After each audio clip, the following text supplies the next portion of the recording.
aqui do Amazonas. Olá, então, saudações a todas, todos e todes que estarão assistindo a essa gravação dessa roda.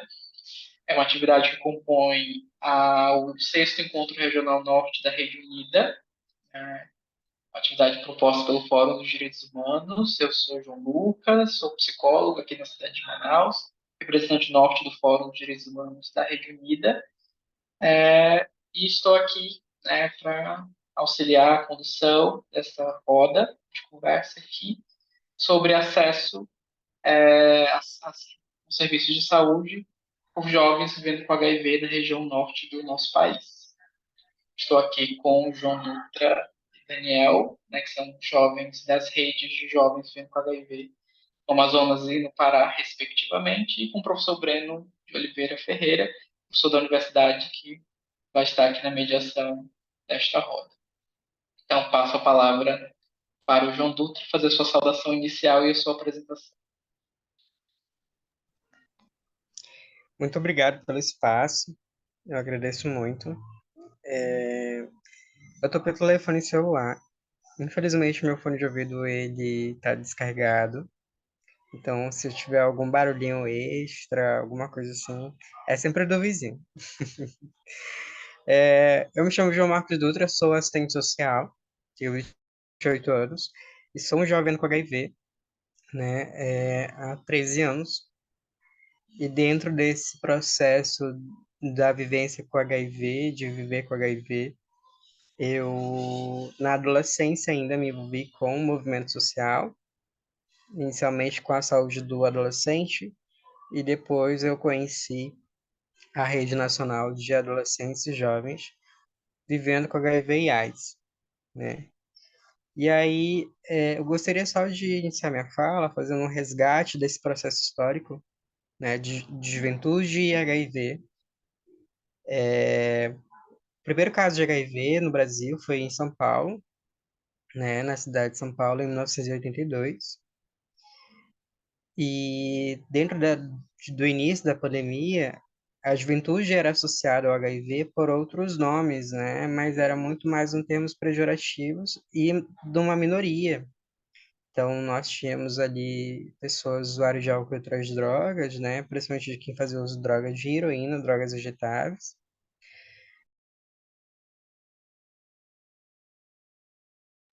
Fechou seu microfone, João. Tínhamos pessoas que recebiam a transfusão de sangue, e migrantes, né, haitianos ou africanos, que eram superestigmatizados devido à grande mídia e outras informações que o HIV, ou que esse aspecto do global do que era se discutido HIV, apresentava para a sociedade, né? Então, foi taxado que como essa juventude irresponsável, essa juventude maluqueira, né? Dentro desse contexto de vulnerabilidade social, dentre outros, nasceu crianças vivendo com HIV. Naquela época, de 80 e primeiro caso de gravidez em 84, se eu não me engano. E aí a gente vai ter crianças nascendo com HIV que para a medicina até então, naquele momento, era alguns dias de vida ou alguns meses, né? Então, esses recém-nascidos, eles vão se tornar crianças, da criança eles vão tornar-se pré-adolescentes, aí depois adolescentes, depois jovem, e hoje são adultos. Hoje a pessoa é mais velha no Brasil com HIV, ela tem 36 anos, nasceu com HIV, né? E aí, nessa perspectiva ainda, os adultos que se organizavam para discutir políticas públicas e respostas sobre HIV e AIDS sempre levavam seus filhos, né? Então, eles também começam a discutir maternidade, eles começam a pensar nessa infância com HIV, eles começam a pensar nessa adolescência com HIV, e sempre levando jovens para esses eventos, até que em 2006 a Rede Nacional nasce, de fato, né, nasce, na cidade de São Paulo, mas em 2007, no Rio de Janeiro, que de fato isso vai vingar, que vai construir-se a primeira organização da rede, né? E aí, em 2011, inclusive nesse encontro nacional da rede que foi aqui em Manaus, nasce a Carta de Princípio da Rede, que tem o princípio de promover o protagonismo de adolescentes e jovens com HIV e AIDS, quanto na resposta de incidência política, quanto na resposta da epidemia do HIV, quanto no acolhimento humanizado desse jovem, quanto no estímulo, né, do protagonismo dele e projeto de vida. E aí, pensando nisso, como é que a gente lidar com essa realidade do HIV e a juventude no serviço de saúde, de a partir desse contexto histórico que eu trouxe para vocês, que nasce de um contexto estigmatizado, que nasce de um contexto de uma história de morte, que nasce de um contexto onde as pessoas tinham, que várias pessoas tiveram que morrer para poder o Sistema Único de Saúde, o Ministério da Saúde, que na época não existia, né, mas o Ministério da Saúde entendesse a gravidade dessa situação. E hoje, pensando numa mão de juventude, uma mão de obra, uma mão que está dentro da universidade, uma galera que está na universidade, nos espaços políticos, socioinstitucionais, né, trazendo para a Amazônia específica, a gente vai ter uma outra expressão de juventude dentro do contexto amazônico, até por conta da nossa realidade, né? Então, vou ter uma realidade de jovens ribeirinhos que dependem do rio, né, que dependem da alimentação da natureza e que eles vão precisar tomar um medicamento a vida toda. Eu vou depender de jovens que, por exemplo, indígenas que se cuidam através da pagelância, né? E como é que esse jovem vai aderir medicamento? Como é que ele vai lidar com essa condição? Então, pensando mesmo nessa situação, né? O HIV, eu acredito, eu penso que o HIV ele ainda não é pensado dentro da sua dinamicidade para a Amazônia. Se não é pensar na Amazônia, imagine, se não é pensar, na verdade, no Brasil, imagine na Amazônia, né? As coisas chegam muito tardiam para cá.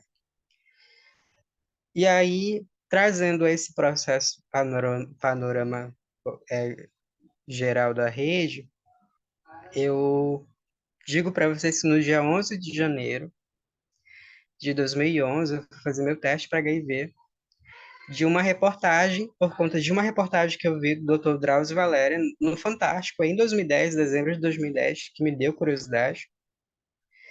E aí o Drauzio mostrou um caso de um rapaz que na primeira relação dele, ele se infectou com o vírus. Aí eu falei, que eu preciso fazer meu teste. Fui fazer meu teste com 15 anos de idade. E deu positivo. Eu cheguei super cedo lá, fui um dos primeiros a chegar. E fui o último a sair daquele dia. E aí o enfermeiro, após ele entregar o meu diagnóstico, ele me pega, ele fala assim, me acompanha. Eu saio do ambulatório, eu vou com ele até na internação, e aí ele me leva no leito de um paciente que está em estado terminal, em quadro de AIDS, e ele fala assim, se você não se cuidar, você vai ficar assim, então se cuide. Amanhã você volta aqui para você passar no psicólogo. E aí eu volto para casa com essa informação, assim, pá. E no dia seguinte, ainda bem que eu voltei e conversei com a psicóloga. Nós não tínhamos o Amazonas ainda não tinha psicóloga preparada que atendesse o usuário. E aí, inclusive, a psicóloga que estava ali, ela era uma voluntária de uma ONG internacional que, por acaso, estava no Amazonas. E ela estava organizando um grupo de jovens. Então, assim, o tratamento dela pro dele, totalmente diferente, assim, né? Ele nessa ideia do terror, do vou morrer, se você não estudar, você morre, né? Da minha culpabilização. E ela me trouxe uma outra ideia sobre é possível viver, jovens que se apoiam, né, a desconstrução do estigma. E aí vai nascer também, a partir dessa provocação dela, o primeiro grupo de jovens vivendo no Amazonas, né? E depois a gente vai conhecer a rede nacional. Dentre outras, né, experiências desse processo de 13 anos, ainda na adolescência, quando eu fui fazer meu primeiro exame, inclusive com o proctologista, a proctologista não me atendeu porque a minha mãe ficou muito emocionada e me deixou sozinha, né? Então, por conta de eu estar só, ela não quis me atender e, inclusive, gritou comigo no corredor do hospital, assim, eu não vou te atender, a tua mãe não tá aqui, né? Aí, alguns meses depois, eu conheci o ECA. Olha que engraçado. E lá dentro do ECA, no artigo 4 do ECA, diz que toda criança e adolescente tem direito à saúde e todas as condições básicas e necessárias de proteção e cuidado, e é a responsabilidade da comunidade e do Estado, né? E o direito à saúde estava ali, e aquela profissional não me deu essa garantia do meu acesso à saúde. Dentre outros processos de violações, né? E hoje, esse ano, a Rede Nacional realizou uma pesquisa qualitativa e quantitativa com o seguinte tema: Nós somos a resposta. Adolescentes e jovens, a realidade de adolescentes e jovens vivendo com HIV e AIDS no serviço de saúde, né? Esse relatório final dessa pesquisa ainda vai ser lançado junto com o NICE, o Unicef e a Rede Nacional de Adolescentes e Jovens vivendo com HIV e AIDS, né, em Brasília, possivelmente agora em novembro.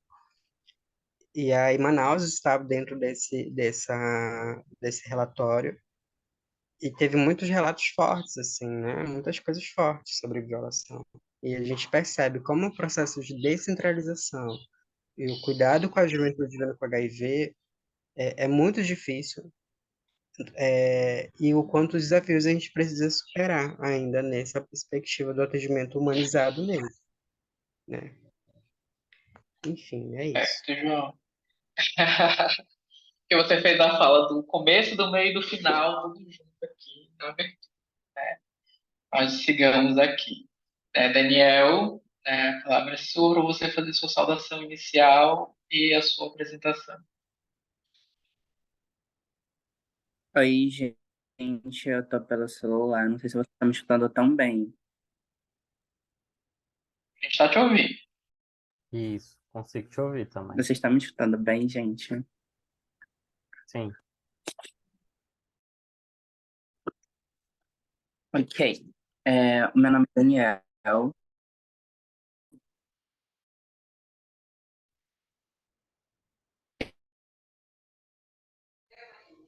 Daniel, não estou É, te ouvindo. eu tenho 22 anos de idade, sou formado como técnico de enfermagem. Eu faço parte da ONG Olivia, que é uma ONG LGBT daqui de Belém.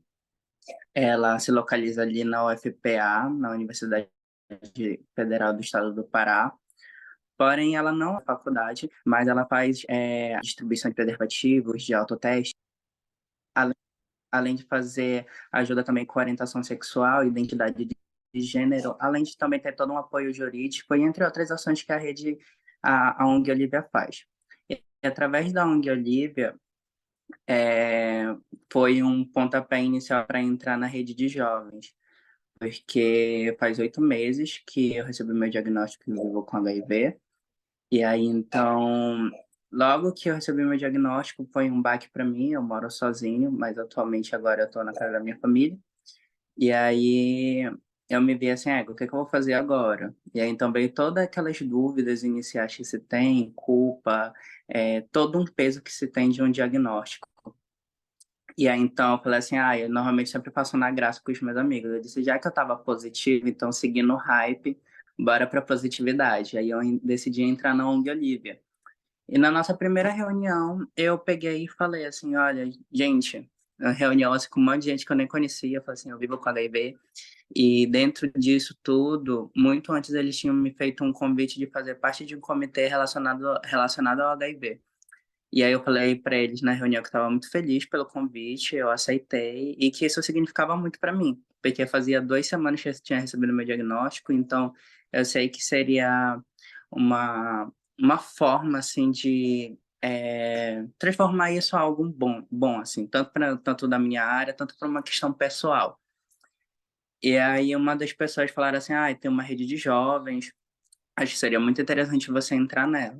E aí, então, eu procurei saber um pouquinho mais sobre essa rede de jovens, só que acabei descobrindo que a rede de jovens aqui no estado do Pará estava desativada. Então, as pessoas que faziam parte dela desapareceram, deixaram ela de lado. E aí eu falei assim, tudo bem. Então, eu entrei em contato com os meninos na rede nacional para entender um pouquinho como seria todo esse processo, e eles falaram assim, no momento não tem ninguém na rede de jovens, então você poderia ficar na coordenação. Aí eu disse, na minha cabeça não foi assim que seria a minha entrada, entendeu? Eu disse, tudo bem. E aí, então, passei tipo, eu tinha a minha perspectiva, né, de estar ali, tendo acesso ao serviço, que não é um serviço bom. E aí, então, eu tenho a minha visão, tanto como minha experiência pessoal de viver, mas também com a questão, assim, de estudar a área da saúde e ver que não é eficaz, é muito satisfatório, mas agora, ao ponto de estar na coordenação e ter contato com outras pessoas que são da rede de jovens, de ter uma perspectiva diferente, entendeu? De não é só o meu ponto de vista, não é só a minha visão, mas uma visão de um coletivo. E quanto isso afeta realmente na adesão do tratamento, na continuidade desse tratamento, e como isso vai trazer um impacto muito forte na vida de jovens e adolescentes. Então, se faz muito necessário esses diálogos sobre acesso à saúde, porque a gente vai conseguindo construir uma linha de pensamento dentro de todas essas adversidades, em frente a todas essas dificuldades de acesso à saúde e conseguir provocar para que se tenha uma resposta positiva para as pessoas que necessitam desse serviço. E eu acredito que, resumidamente, é isso. Eu esqueci de dizer, eu sou uma pessoa não binária, mas também podem me tratar tanto no ele, no ela, não tem, assim, preocupação com isso. E é isso. Obrigado. Passo a palavra para o professor Breno para ele fazer a sua saudação inicial e a sua apresentação, e já dar sequência aí no segundo bloco da nossa roda.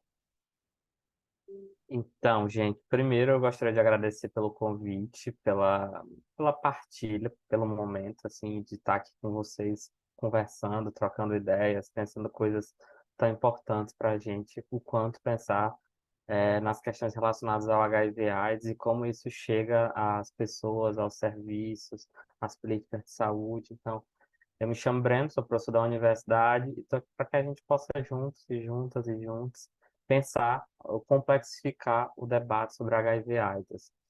Quando o João me convida para essa discussão, para essa roda, eu fiquei pensando o quanto é importante a gente olhar para a história, né, como o João Dutra trouxe, para a história da epidemia de HIV/AIDS, desde a primeira resposta que a gente teve.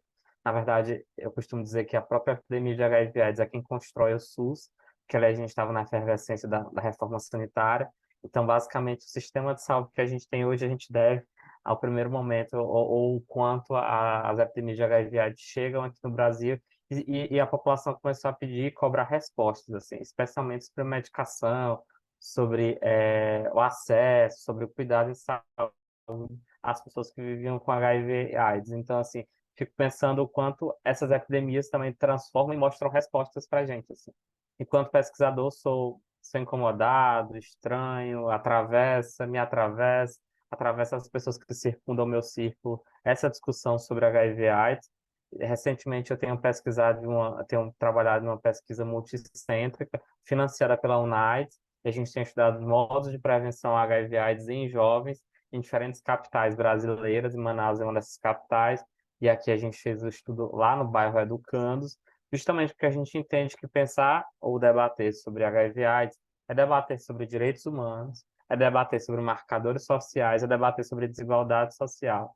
Não dá para pensar a biomedicalização do HIV/AIDS, como tem sido mais frequente, com a PrEP, com a PEP, sem que a gente possa olhar para as desigualdades que assolam o nosso país, para as dificuldades de acesso que são constantes, e o quanto as políticas de saúde, educação e direitos humanos ficam entrelaçadas. Então, pensar em HIV/AIDS, falar, discutir, debater, é mais do que tudo falar sobre direitos humanos, falar sobre histórias, sobre lutas, sobre desafios, assim.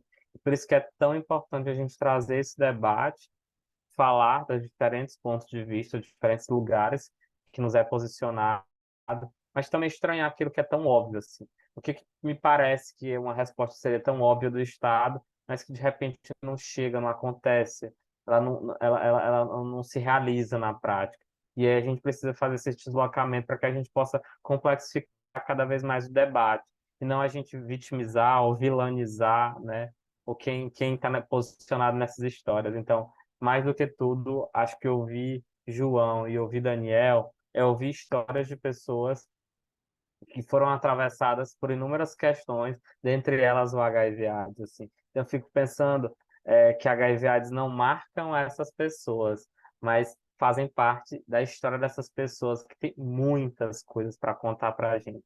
Eu acho que é por isso esse debate aqui hoje, para a gente ouvir histórias, para que a gente possa se fortalecer junto, para que a gente possa engrandecer esse debate, até mesmo desmistificar porque as questões relativas a HIV/AIDS ainda vivem um lugar de estigma, preconceito, violência, interditos ou de violações. E a gente precisa também falar sobre um lugar de direito, um lugar de força, um lugar de potência, que são esses corpos, que são essas pessoas que vivem com HIV/AIDS, assim. Então, acho que a fala de Daniel e João são extremamente importantes para que a gente possa compreender as diferentes nuances de suas vidas, assim. Então, o primeiro ponto que eu queria deixar aberto para vocês, assim, para Daniel e João, é uma pergunta disparadora que eu fiquei aqui pensando em fazer para vocês, é assim, como é que foi esse processo para vocês de transformar as dificuldades que acontecem no dia a dia ou que se depararam no dia a dia relacionado ao HIV/AIDS, transformar isso em potência ou potencialidade ou ressignificar esse processo? Como é que foi para vocês, quem quiser começar a falar, esse processo de ressignificações? Porque é o corpo que a gente precisa ressignificar, é a identidade, é as rotinas. Como foi esse processo de ressignificações, assim, seja do João, do Daniel? Esse é o primeiro ponto que eu queria ouvir de vocês, assim.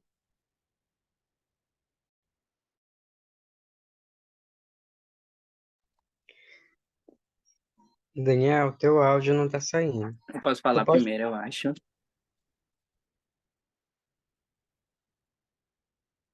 Então, eu acho que para mim foi desde o momento que eu recebi meu diagnóstico, na verdade, eu fiz por autoteste, e aí então eu tava em casa numa sexta-feira chuvosa, assim, início de noite, e eu trabalho nos fins de semana. E aí então, depois quando eu vi reagente, eu fui pro meu trabalho e lá eu só saio segunda-feira para poder ir num CTA para fazer outro teste. E aí então já fiquei assim, sábado e domingo eu pensando assim, o que é que eu vou fazer? Eu moro sozinho, o que é que eu vou fazer quanto a isso? E eu peguei e falei assim, eu só não, eu tipo, eu já passei por tanta coisa, tipo, por morar sozinho, ser uma pessoa LGBT, eu não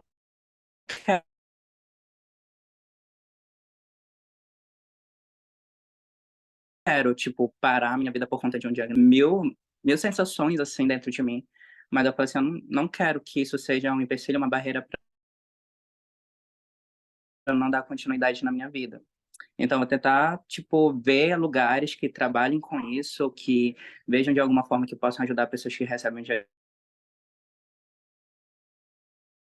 diagnóstico. E aí, então, para eu estar estudando, era uma instrução de como usar, e se desse reagente, a quem recorrer.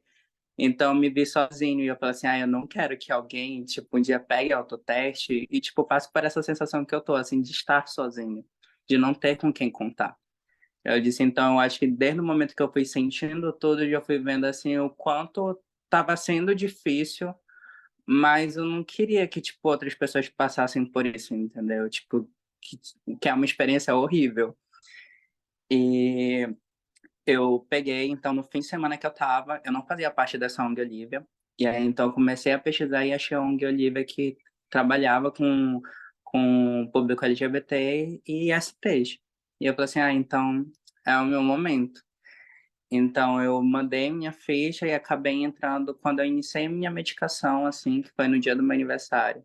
Então, através disso, eu acho que, desde quando eu entrei no centro especializado e vi que a pessoa falou assim, olha, não diga seu nome, aqui você tem que dizer o número do seu prontuário, e eu perdendo minha identidade como pessoa, sabe, me transformando num número, isso me deixou muito mal. Eu falei assim, meu Deus, uma das coisas que eu mais estudei no meu técnico de enfermagem é sobre assistência humanizada. E isso aqui me transformando no número, tipo, não me tratando com a pessoa que eu sou, assim, tipo, enfim, eu comecei a sentir que dentro daquela assistência, dentro daquela unidade, assim, eu já não estava tendo o que eu tanto quero profissionalmente, sabe? Assistência humanizada.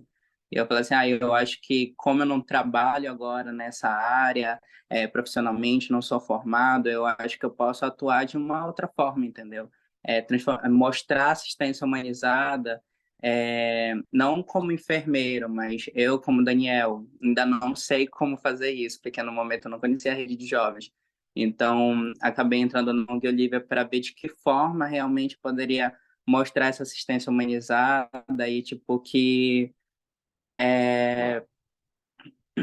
não é fácil, né, tipo, receber o diagnóstico, mas que eu pudesse ter o máximo possível de assistência, sabe, de apoio, de acolhimento, de ajuda na adesão, que é um dos princípios da rede de jovens, entendeu?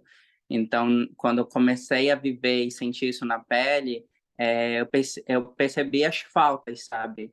Faltou isso aqui para mim, entendeu? Faltou essa assistência, faltou esse acolhimento, faltou alguém que me ajudasse.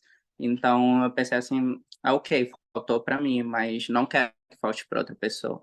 Eu acho que foi desde o momento inicial que eu recebi meu diagnóstico e até hoje, assim, tipo, com 8 meses, tem sido um grande processo, assim, de descobrimento de como poder atuar, de como poder todos os dias transformar realmente todo aquele peso de ter recebido o diagnóstico em algo bom e transformar na vida de pessoas que são tantas pessoas com histórias totalmente diferentes que vão atravessando a nossa história que, tipo, a gente fica assim, meu Deus, mas a gente tá ali transformando todos os dias e seguindo adiante. Eu acredito que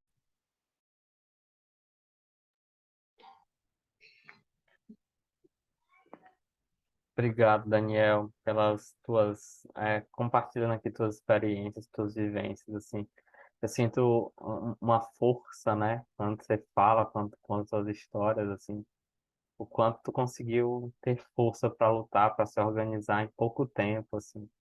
Aí eu fico me perguntando que a gente às vezes já coloca um luto como se fosse algo ruim, negativo, mas o luto também é um processo de sobrevivência, o luto também é um processo de afloramento, né, de construções. João, quer falar alguma coisa? Então, eu acredito que é muito legal ouvir teu relato, Daniel. Eu particularmente nunca tinha conhecido alguém que recebeu o diagnóstico de um autoteste, né? E na nossa cabeça a gente diz assim, a pessoa que vai fazer o teste é porque ela quer saber de alguma coisa, né? Sim. E às vezes vai ser muito difícil digerir o resultado desse teste e às vezes ou vai continuar fazendo, né? Como um autocuidado, pensando numa prevenção combinada. E aí, olha, é uma ótima pergunta que você faz, assim, né? Quando foi que a gente teve essa virada de chave e a gente se identificou da pauta e está nos motivando para estar com a galera e tal? Então, meu teste diagnóstico ele foi muito difícil, né? Já não porque eu entendi o que era o teste ou o que era o HIV, mas porque eu só fui entender o HIV depois de 3 anos de diagnóstico, eu tinha 18 anos, né? Mas o que me deu, assim, uma segurada muito legal foi uma capacitação ainda quando adolescente, eu tinha 16 anos, do Ministério da Saúde aqui em Manaus, que era para o jovem multiplicador. Eu fui escolhido na escola para participar dessa capacitação e foi muito legal para mim porque eu aprendi o básico, assim, né? Sobre o adolescente na saúde. E aí, quando eu entendo o que é o HIV, que eu entro na depressão, quem vai virar essa chave para mim, assim, de me dar um motivo de viver, vai ser o movimento social, vai ser a rede de jovens, né? Então eu começo a ter um sentido da vida, de pensar, não, eu preciso pensar na galera e outros jovens a partir da minha experiência no Sistema Único de Saúde, da minha experiência na escola, da minha experiência no meio dos meus amigos, né? Então eu começo a pensar eu nesse lugar de jovem transformador de fato da minha realidade. O HIV ele me trouxe muitos desafios, mas ele me trouxe muitas oportunidades. Hoje eu sou assistente social porque houve alguns momentos na minha vida que eu tive assistente social de referência dentro da luta. Eu falei, eu quero ser esse profissional. Então eu me identifico com a minha profissão e eu desejo essa profissão, né? Assim como o HIV, por exemplo, ele me deu a oportunidade de sair da zona periférica dentro da cidade de Manaus para um dia conhecer Brasília, para participar de uma conferência de saúde, para um dia conhecer São Paulo, Rio de Janeiro. Então, assim, foram oportunidades que o movimento, eu, HIV, o movimento de AIDS, me proporcionou, né? Ah, não estou dizendo assim, quer dizer que você entra para o movimento, você viaja, não. É que você vai para a militância mesmo. Você vai discutir, depois você vai compartilhar a experiência como é do teu estado, do teu município com outros, né? E você vai construindo. Tem coisas que acontecem lá em São Paulo que você traz para cá, tem coisas daqui que você leva para lá, né? E assim vai. E acredito que desde 2013, o Amazonas, não sei, né, se vocês recordam, mas assim, o Amazonas, ele meio que fica num cenário de disputa com quem tem mais AIDS ou quem tem mais HIV, junto com o Rio Grande do Sul, junto com o Rio de Janeiro. E aí, desde 2013, a gente já vinha denunciando esses números de aumento na juventude. E nós pouco fomos ouvidos. E foi o momento que eu já estava saindo desse processo de me aceitando mais, e falei, não, agora vai ser o momento que eu vou tomar a frente, né? Realmente estar numa liderança. Hoje eu estou dentro da gestão da rede, eu lá comecei como membro, hoje estou dentro da gestão, né? E foi muito legal ver esse processo, porque hoje eu consigo, não que eu esteja de poder, nem que eu esteja o poder da caneta, né? Mas hoje eu posso proporcionar para outros jovens o que foi proporcionado para mim, de companheiros meus que hoje são adultos, assim, né? Mas que sempre vão ser os meus heróis, eu digo isso. Se eu não tivesse tido um herói ali, se eu não tivesse tido essa referência, hoje eu não estaria nesse lugar que eles ocuparam. É isso. Assim, a fala de vocês que me leva a pensar o quanto é importante essas representatividades, né? Pessoas militantes, pessoas diferentes, pessoas atravessadas por diferentes questões de gênero, raça, e quanto isso nos espelha, e quanto isso nos forma, e quanto isso nos impulsiona. É por isso que é tão importante a gente lutar por diferenças, pelas diferenças, assim. Tanto na história do Daniel quanto na tua, essas diferenças ficam muito fortes, assim, e o quanto isso nos faz potência, e quanto isso nos faz forças. Muito bom ouvir a história de vocês, assim, e quando o João fala, que é uma realidade onde eu tô, aqui no estado do Amazonas nós somos 4 vezes maior o índice de HIV/AIDS do que relacionado a outros países, outros estados no próprio país, assim, então nosso índice é alto. Inclusive, nós temos aumentado o índice de HIV/AIDS entre jovens e adolescentes ali entre 15 a 19 anos. Acho que o João mandou alguma mensagem.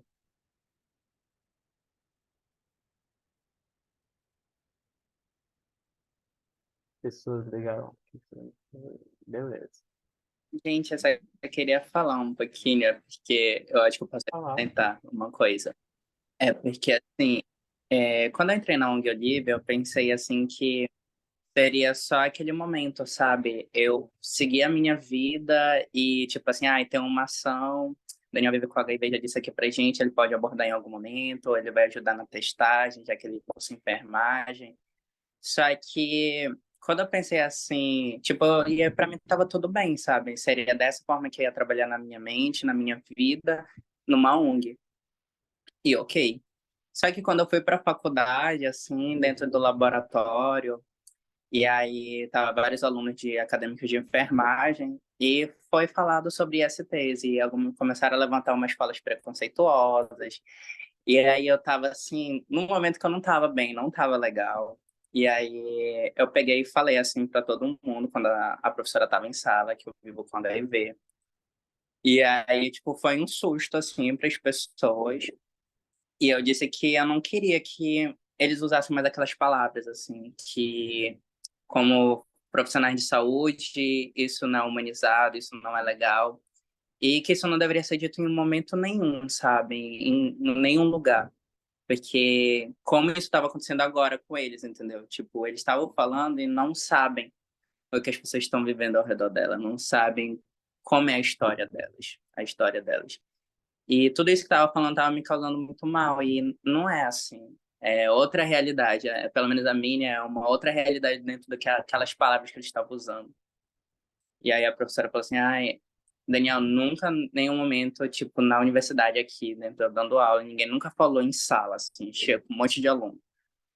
E aí eu falei assim, eu acho que isso para mim veio como incômodo, sabe? De, tipo, nossa, a gente tá ali em um curso de saúde que vai estar dando assistência e um monte de gente falando um monte de merda, e eu fiquei assim, como é que pode, sabe? E sendo que vão ser pessoas que estão ali na linha de frente com a questão de assistência, de promoção de saúde, educação em saúde, e não saber realmente usar as palavras corretas, e respeitosas em si. E aí, então, dentro da minha faculdade, hoje em dia, na minha sala, todos os meus professores sabem que eu vivo com HIV, então a gente sempre cria momentos para estar falando sobre HIV, não só sobre HIV, mas sobre IST, sobre educação sexual. E eu falei assim para mim mesmo, eu disse, pelo visto não vai ser mais só na ONG, não vai ser o momento que eu vou na ONG assim, agora sim eu vou falar sobre isso. E eu fiz uma enquete esses dias no Instagram e as pessoas falaram assim, em que momento tu se sentiu confortável para falar sobre HIV para as pessoas? Eu disse, quando eu recebi meu autoteste reagente, no sábado eu estava ligando para minha melhor amiga. Aí na segunda-feira eu já estava indo para casa de umas amigas minhas e falando. E uma das coisas que os meus amigos falaram foi, amigo, tu sofre muito por você usar roupas afeminadas, por tua identidade de gênero. E não fala isso para as pessoas porque a gente não quer te ver sofrer, entendeu? Porque a gente sabe que as pessoas são muito preconceituosas. E aí ele estava falando isso, eu disse, o Daniel não vai calar a boca, ele vai falar. E aí chegou ao ponto que há 2 semanas atrás, assim, eu acho que uma das pessoas mais importantes não sabia que era minha mãe. Porque a gente sabe que às vezes as pessoas têm quando fala sobre HIV, vem aquela coisa assim da pessoa definhando, indo à morte, vem sobre o rosto da AIDS em si. E aí, como eu faço curso de enfermagem, meu seminário que eu ia preparar para minha mãe, eu falava lá sobre medicação, qualidade de vida, sobre tratamento. E aí, tipo, eu falei assim, isso eu acho que não vai tirar tanto peso, mas vai dar uma ajudinha, assim, para que desconstrua todo esse pensamento que ela tem sobre AIDS, porque as coisas evoluíram muito e talvez ela só precise de informação e para que depois venha eu realmente falando. Então, demorou 8 meses para eu contar para minha mãe e deu tudo certo. Hoje em dia é algo que eu falo dentro da minha família com algumas pessoas, não todas, mas eu falo assim, isso eu não sou HIV, eu vivo com HIV. E então, mas eu acho importante falar muito sobre dentro do meu ambiente de amigos, dentro do meu ambiente da minha faculdade, dentro da ONG onde eu realizo o teste. E também, eu acho que tem que ser um assunto necessário em todos os ambientes. Então, eu percebi que eu acho que como foi a transformação para mim de tipo transformar isso em algo positivo, em algo legal na vida das pessoas, não foi somente através da ONG em si que eu vi, ou da rede de jovens. E eu vi que isso faz parte da minha vida, sabe? Eu vou levar, assim, tipo, eu espero que para sempre, tanto como uma questão profissional, tanto como uma questão pessoal mesmo. E era isso. É, tem uma coisa que eu fiquei pensando, o quanto os nossos corpos também funcionam como bandeiras. E aí fica os nossos corpos também, o tempo todo a gente precisa militar, falar, desconstruir, apresentar novos conceitos. Parece que a gente não cansa, né? Os corpos viram próprias bandeiras de luta, de força, né?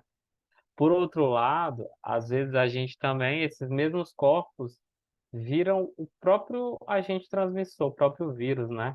Ele não é nem o Daniel, não é nem o João, né? É o cara com HIV, ou o não binário com HIV, ou o próprio vírus, é a AIDS, naquele, né? Então, parece que às vezes a gente fica impregnado, ora, enquanto os nossos corpos precisam militar, ora também a gente é colocado ali nesse lugar de o próprio vírus, assim. Tive uma experiência recente com uma unidade básica de saúde, onde chegou um paciente e o paciente estava com suspeita de monkeypox. De repente, naquele contexto, as pessoas começaram a se afastar dele, dizendo: olha o monkeypox, sai daí, o monkeypox chegou. Ou seja, as pessoas começam a virar o próprio vírus ou agente transmissor também. Então, ora a gente é interpelado quanto bandeira de luta, ora a gente também está nesse lugar reiterado de transmissor, cheio de estigma, violência, discriminação. E é muito importante essa fala, Breno, que inclusive quando a gente pensa assim no agente transmissor, toda vez que eu ouço essa fala, eu imagino um mosquitinho com a minha cara, assim, voando por aí, né? E em alguns momentos do ultraconservadorismo de eu presenciar, eu me senti dessa maneira, nas falas deles, né? E aí acredito que é importante a gente ressaltar que a gente está num processo de transição política, né? Então, a partir de quando eu tenho um presidente da República que ele fala publicamente que a pessoa vivendo com HIV ela é um gasto público, ela é uma despesa para o Estado brasileiro, né? Isso reforça para que aquele técnico, para que aquele enfermeiro, aquele médico, aquele bioquímico, aquele psicólogo, aquele assistente social que compactua com os ideais dele também nos violentem, né? E nós, enquanto pessoas junto com HIV, nós somos o movimento, nós somos a política que foi mais atacado pelo ultraconservadorismo. As redes sociais do Ministério da Saúde que foram retiradas, a troca do nome da Departamento Nacional de ST-HIV e AIDS, né? A substituição das lideranças que nós tínhamos lá dentro, o afastamento, marginalização e criminalização do movimento social, né? Então, dentro dessa perspectiva, aquele técnico, aquele profissional da saúde, da atenção básica, da linha de frente, ele também se sentiu no direito de me violar. Ele também houve um momento que ele me enxergou como despesa. Ele também, na verdade, ele já tinha essa preposição e ele só apresentou quem ele era. Isso é uma realidade. Desde a pandemia, a gente tem vivido vários desafios quando pessoas vivendo. O acesso, por exemplo, à prevenção foi algo que foi extremamente difícil para ter acesso, né? Então é que a gente vê os dados epidemiológicos de 2020 assim, 2021 assim, né? E aí 2022 assim, 2023 cai. Dentre Manaus, por exemplo, o município de Manaus foi um dos municípios brasileiros que retirou o programa GST-HIV/AIDS em 2022. Fez uma reforma administrativa e retirou o núcleo. E em 2023, após o número de aumentos de casos, aí eles retomaram o núcleo. Isso gerou um prejuízo, isso gera assim, um prejuízo muito grande. Porque eu não penso nós, enquanto usuários do serviço de saúde, apenas naquele momento clínico. É usuário do serviço de saúde para pegar uma orientação, para a gente dar uma orientação, né? Para mim não ter somente o acesso à testagem rápida, mas ao dentista.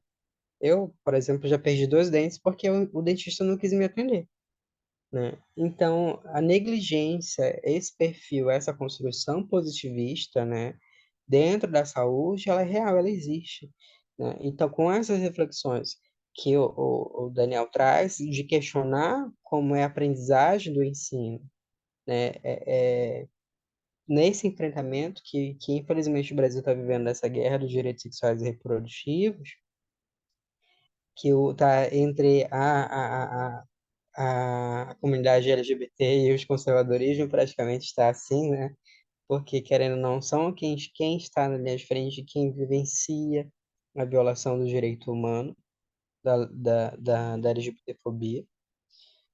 Então, dentro dessa perspectiva, como é que eu vou discutir saúde, por exemplo, de transmissão vertical? Crianças que nasceram com HIV e AIDS na escola, sendo que às vezes o próprio professor ou pedagogo expõe o diagnóstico para os pais de outras crianças, né? E como é que eu vou fazer com que essa criança, esse adolescente, sejam super bem tratados dentro do serviço de saúde, né? Então é que essa saúde, por exemplo, ela nunca foi pensada para jovem. Só para vocês terem uma ideia, se vocês chegarem no hospital, qualquer unidade de saúde, vocês vão olhar um lugar para criança, vocês vão olhar na parede um lugar todo ilustrativo para criança, lúdico, vocês vão ver brinquedos e tal. E vocês vão ver o consultório para os adultos. Onde é que está o espaço da juventude dentro do serviço de saúde? Não foi pensado, não se é pensado. E recentemente, pasmem, eu fui em São Paulo, tive uma experiência lá, que no CRT de São Paulo, onde é o Centro de Referência e Tratamento de HIV e AIDS, tem um lugar da criança onde ela brinca, tem um lugar para jovem, onde tem uma mesa de ping-pong e uma máquina de videogame. E a galera fica esperando lá ser chamado para ser atendido pelo médico. Eu achei sensacional porque aquele espaço institucional pensou em jovem, pensa em jovem. Mas o quanto que a gente tem que progredir ainda para chegar lá, né? Principalmente nós, na região norte, que é extremamente difícil as coisas chegarem pra cá. E é João, isso. e além dos espaços, assim, para pensar espaços que estejam abertos, ou espaços que tenham um mínimo de estrutura para pensar a diversidade, tem gente que nem ali consegue chegar. O acesso geográfico, por exemplo, o acesso financeiro, para chegar e acessar o próprio sistema. Então, até chegar também nesse espaço, tem um conjunto de marcadores que te limitam ali. Gênero, raça, classe, né? Deficiência, idade, que te limitam também até chegar ao acesso aos serviços. Sim, e aí, por exemplo, ainda mais ressaltando, por exemplo, as secas, né? A gente está vendo uma realidade dentro do Amazonas, da Amazônia, a estiagem. Então, se eu sou um ribeirinho, um lugar extremamente difícil de locomoção, eu já não vou ter, se eu estou com falta de medicamento, eu já não vou ter acesso a ele, né? E aí eu estou falando de uma perspectiva de medicamentos de pessoas vivendo. Eu não estou pensando, por exemplo, numa testagem universalizada. Eu não estou pensando, por exemplo, em tecnologias de prevenção, PrEP, PEP descentralizada. Eu não estou pensando, por exemplo, em medicamentos que estão no município, pensando ainda na logística de como ele vai chegar lá, ou ainda vai ser implementado em alguns municípios, né? Talvez no Pará seja diferente, mas aqui, assim, eu digo que o nosso SUS, ele não foi não que ele não seja construído para a Amazônia, mas eu acho que ele precisa ser repensado, replanejado para a Amazônia, por questões ambientais, porque naquela época existia menos impacto ambiental como se tem hoje.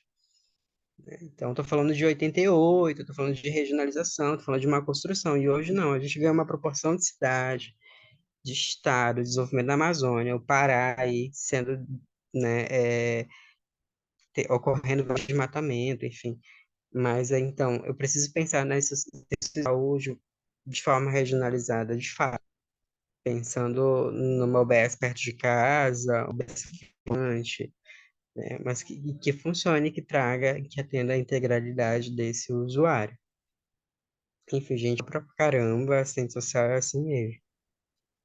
E pensando, João, assim, nas diferenças geracionais, tua, do Daniel, eu queria saber o que que vocês têm pensado, assim, sobre as respostas que a gente tem dado às epidemias de HIV. Hoje a gente vive a quarta, quinta epidemia de HIV/AIDS, e a das respostas mais comuns é a PrEP, é a PEP, além das medicações de prevenção, né? Além das ditas, né, da prevenção combinada, da mandala da prevenção combinada, aquelas estratégias mesmo, e uso de preservativo, enfim. E eu queria saber de vocês o que que vocês acham sobre o acesso a esse tipo de prevenção, um caráter mais biomédico, e como é que vocês interpretam isso nas diferentes locais ou comunidades, assim, PrEP, PEP, camisinha, outros tipos de prevenção.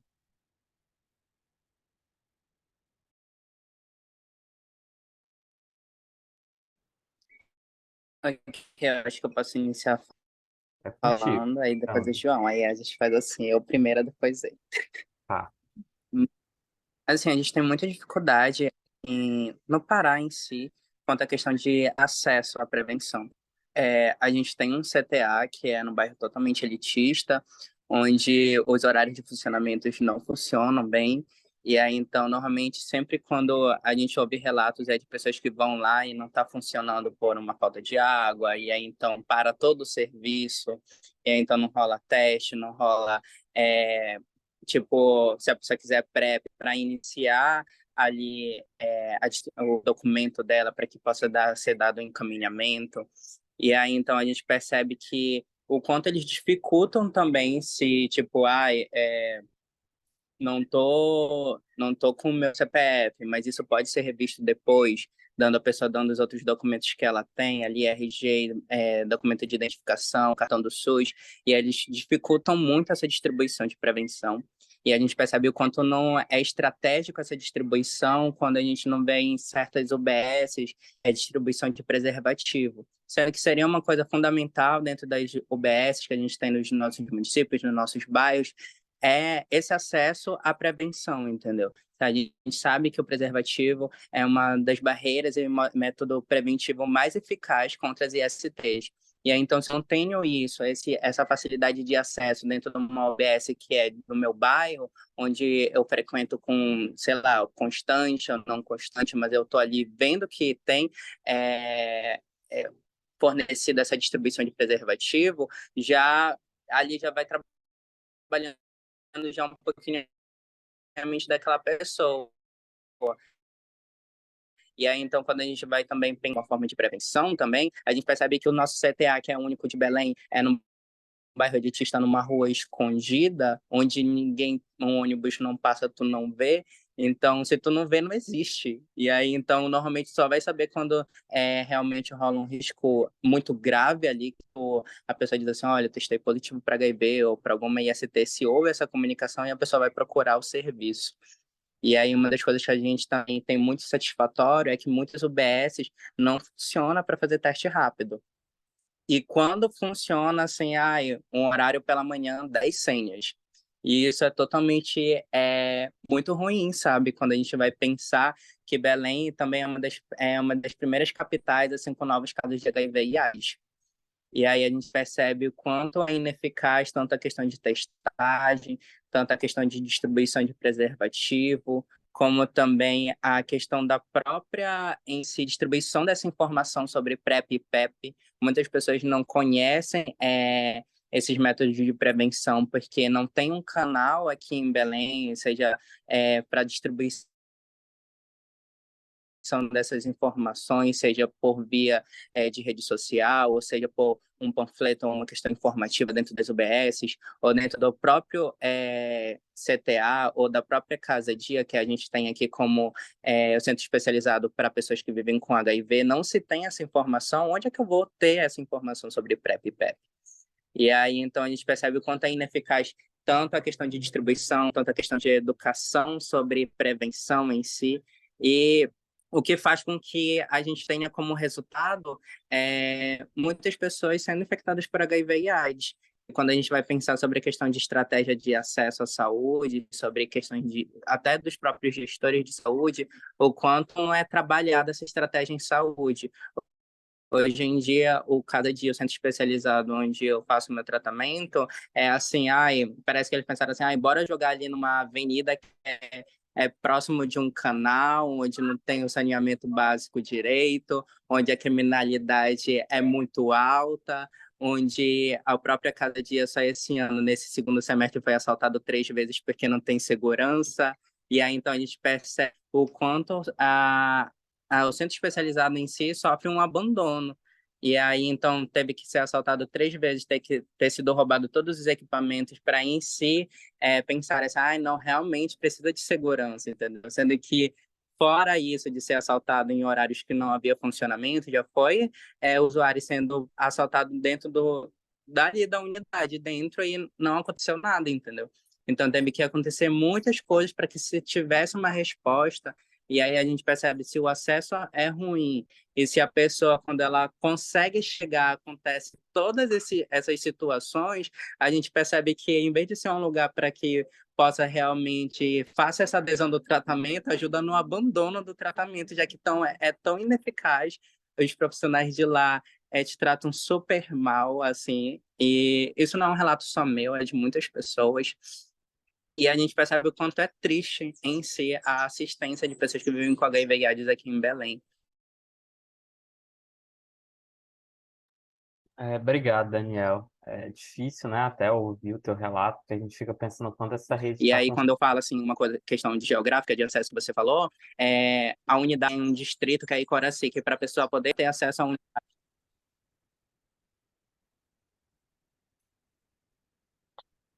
E aí a gente vai percebendo o quanto é muito difícil. A gente tem um plano, né? Já foi apresentado isso para a gente, um plano de descentralização. Só que assim, até agora só está no papel e era para ser aplicado esse ano e nada aconteceu. E a gente percebe o quanto é muito triste toda essa questão do acesso à saúde, que realmente não é pensado de forma estratégica para que realmente a gente possa dar uma coisa que tem que ser em todas as unidades básicas de saúde, ou quando você pensa em saúde, que é o acesso. É uma das coisas que não é pensada em si aqui. Obrigado, Daniel.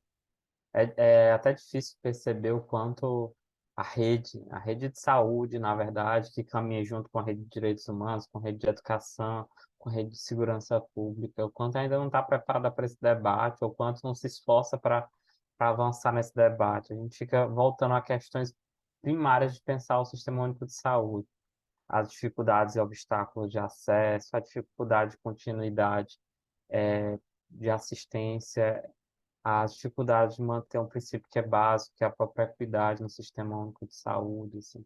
A gente fica pensando o quanto a gente precisa avançar, não só no debate de HIV/AIDS, no debate também na própria construção de um sistema de saúde que consiga entender e consiga realizar ou dar respostas sobre as questões relacionadas, seja a prevenção ou a assistência no contexto de HIV/AIDS, assim. É bom te ouvir, mas ao mesmo tempo é doloroso também entender que a rede ainda tem tido tantas dificuldades para integrar esses debates, assim. Então vamos ouvir o João, que vem de uma realidade manauara, como Mas, está. mas, é, mas Daniel, eu acho é muito bacana você ter essa leitura dessa conjuntura, porque essa é a rede de jovens. A gente está para apresentar os desafios, mas também a gente tem que caminhar o papel do movimento social, né? Enquanto a gente apresenta para a gestão os nossos desafios a ser superados. E aí, se eu trago uma realidade do Amazonas, olha, para vocês terem uma ideia, nós, no estado do Amazonas, a dimensão que tem, ele só tem somente 2 municípios, fora Manaus, com PrEP implementada, que é Tabatinga e Parintins. Nós temos 62 municípios. E aí, isso de um processo de desde 2019. E desde 2019, a Coordenação Estadual de ST cortou laços de diálogo com o movimento social. Voltou agora em 2022 e agora em 2023 a gente começou a realizar algumas ações. Ano passado, com a Unicef, a Rede de Jovens realizou um evento de novas lideranças HIV e LGBT aqui na cidade de Manaus. Né? O João Lucas até participou conosco nesse evento e saiu o resultado daquele evento, algumas agendas de 2023. E esse ano, 2023, a gente estamos realizando a campanha Bozeiros de Prevenção, adolescentes e jovens vivendo com HIV e convivendo, no protagonismo do enfrentamento da epidemia no Amazonas.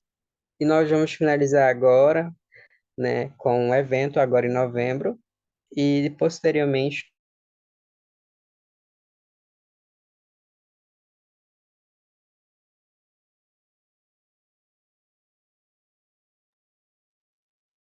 O João travou para mim, travou para mais alguém? Para mim também. João, você está com a sua imagem e o seu áudio travados. Não sei se você nos ouve.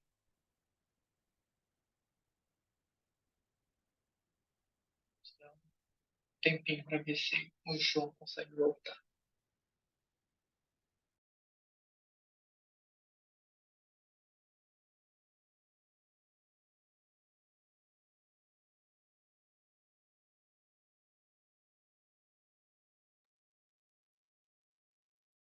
João, você conseguiu voltar? Apareceu aqui para mim o seu pedido de conexão de novo. voltei, Acho que gente. você tinha caído. Caiu Pronto, aqui. estava falando sobre o evento de novembro. Então, aí nós vamos realizar um evento em novembro. E, dentre outras, a gente pensou em realizar oficinas nos municípios do Amazonas, sobre prevenção combinada, com a estratégia de a gente realiza a oficina de prevenção combinada, prepara o município, e aí a coordenação estadual implementa a PrEP. Nós vamos fazer isso em 3 municípios. Então, essa foi uma estratégia da Rede Jovens, da descentralização e fortalecimento da política pública que tem que ir para os municípios, né? Só que aí, assim, essa proposta está saindo de quem? Da juventude organizada que pauta HIV. E quando a gente pensa numa política construída de forma horizontal, que nos chama enquanto movimento social para construir, a gente vai pensar, de fato, numa questão muito mais progressista e de forma horizontalizada com a participação de todas e democrática. Para vocês terem uma ideia, recentemente teve uma polêmica do movimento social junto com o Ministério da Saúde, porque o Ministério da Saúde estava construindo uma campanha com pessoas que têm expertise há décadas sobre HIV e AIDS, mas quando foi apresentado para o movimento social ficou extremamente chateado porque não era aquilo que eles queriam, né? A proposta era que fosse realizada uma celebração. O Brasil assinou uma ODS junto com a ONU, né, que é a pactuação da eliminação da AIDS até 2030. A gente ainda não viu quadro de redução em alguns estados. Nós podemos comemorar, beleza, mas eu, João, acredito que poderíamos fazer essa celebração a partir dos próximos 5 anos dessa década. Mas ainda a gente ainda está no desafio de transição do ultraconservadorismo para o progressista, né? A gente precisa pensar outras perspectivas políticas, sociais e culturais, etc. E que no futuro tudo bem, mas agora neste momento é um momento de resistência, é um momento de que a gente está se reorganizando, né? Partindo disso, o estado do Amazonas é um dos estados mais conservadores, né? Principalmente a capital do Amazonas, Manaus. E aí hoje, por exemplo, antes de entrar na live, eu estava discutindo ali com a galera, com o município, e dizia assim, olha, se está sendo descentralizado pessoas de com HIV para o município, para a Secretaria Municipal de Saúde atender, que descentralize proteção, promoção e prevenção. Quando foi a última vez que a gente viu, de fato, uma campanha para a juventude sobre HIV e AIDS? Faz muito tempo. Por que os índices de HIV na juventude aumentou? Porque não se há interesse político. Então, só a partir dessas reflexões que a Rede Jovens e aí, Daniel, que você está trazendo, que eu estou aqui em minha fala trazendo também, só a partir do momento que a gente bota o dedo na ferida e que a gente consegue fazer os nossos gestores pensarem sobre essa realidade, talvez a gente consiga uma resposta, né? Não só discutir uma forma camisinha-cêntrica, né, ou PrEP-cêntrica. Não, a gente está pensando em todas as formas de prevenção nada. A gente tem que pensar numa redução de danos, tem que pensar como casar a redução de danos com pré-natal, PrEP com pré-natal, PrEP sexual com tratamento de IST. Então, a gente precisa aprender a casar, né? Infelizmente, eu não posso falar porque não tem HIV, eu posso falar por quem tem HIV. Qual é o adequado? O adequado seria um atendimento humanizado, seria tratamento, adesão ao medicamento para todos, acesso ao medicamento, né? Acesso ao exame de adequado carga viral, porque eu vou trabalhar em detectável e transmissível, eu ainda não trabalho em detectável e transmissível. Eu ainda não trabalho a autonomia das pessoas com HIV dentro do estado do Amazonas, dentro da capital amazonense. Então, é que você falar sobre indetectável e transmissível, inclusive para médicos, isso pode soar como um absurdo. Ah, porque tem outras STs. Ah, porque você não escolhe se prevenir. Não é, ninguém força ninguém, entende? Então, eu penso que inclusive até hoje, a nossa construção política sobre HIV e AIDS, ela ainda não foi de fato conosco. Ela começou a caminhar, mas agora que foi retomado esse diálogo. E é isso.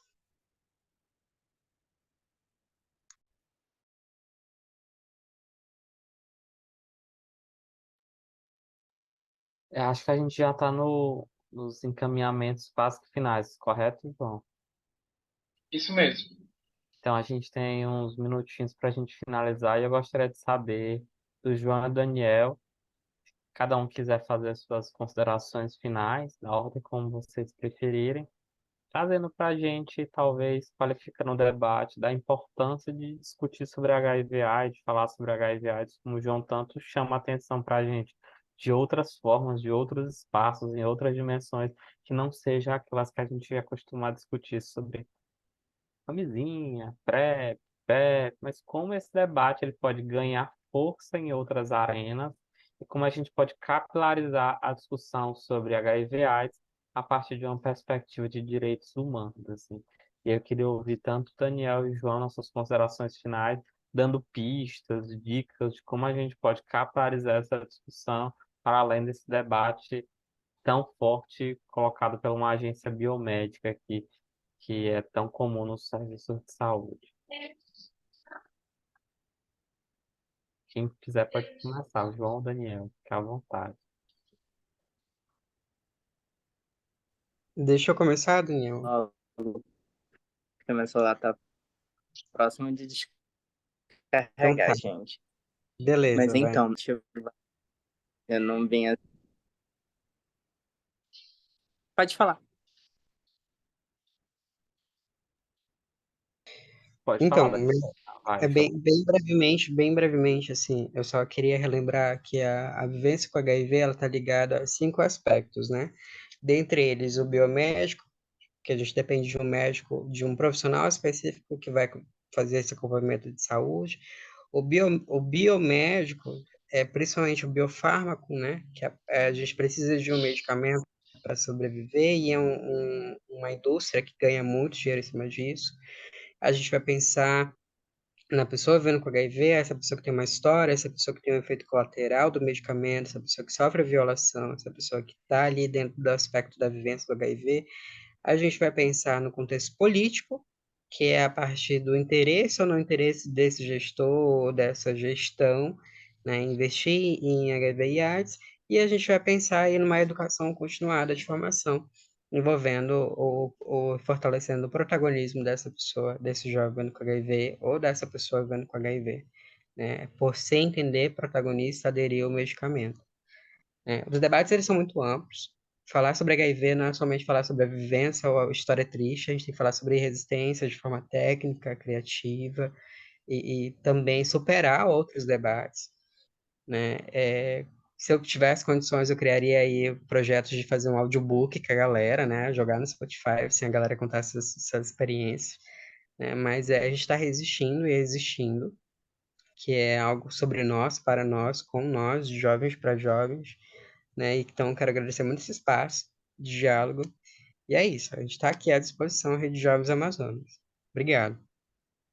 A gente que agradece, João, por muitas vezes levar as porradas da rede na frente da rede, junto com a rede, nos forçando também a balançar essa rede por outros pontos. Assim, eu acho que você, ao mesmo tempo que tensiona, enfrenta, vive, nos dá dicas, assim.